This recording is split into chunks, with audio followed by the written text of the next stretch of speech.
Hello po mga subscribers. Thank you po sa patuloy niyong panonood ng mga ina-upload ko mga videos. This time, magluluto po tayo ng adobong sitaw. Isa sa mga paborito kong iluto. Yan, nagbabad na ako dyan ng suka at toyo na may bawang paminta.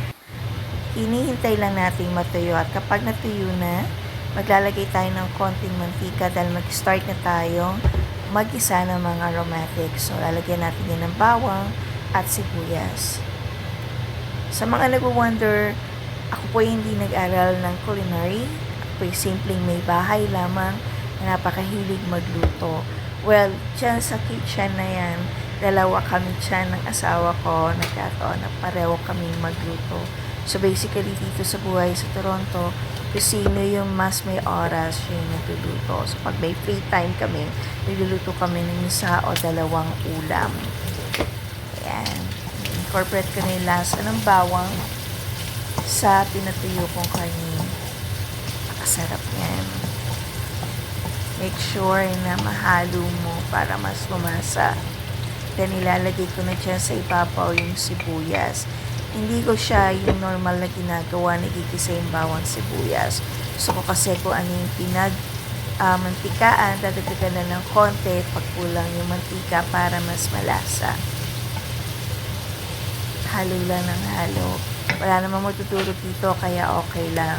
So, doon sa panimpla ko marinate kanina, banggit ko na suka, bawang, toyo, tapos mayroon na siyang seasoning. Dito, nag-a-adjust lang ako ng konti. At nagdagdag ako ng konting garlic powder para mas garlicky.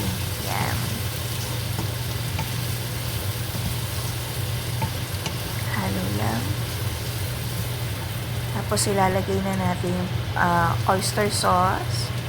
Yung oyster sauce, pampalinamnam at pampaganda rin yung kulay ng karne. Ayan, konting oyster sauce lang. And then halo ulit. So, makikita mo mas magiging maganda yung kulay ng mga karne mo at mas magiging malasa siya. Mas malinamnam. Then, ilalagay ko na dyan yung pinagpapara.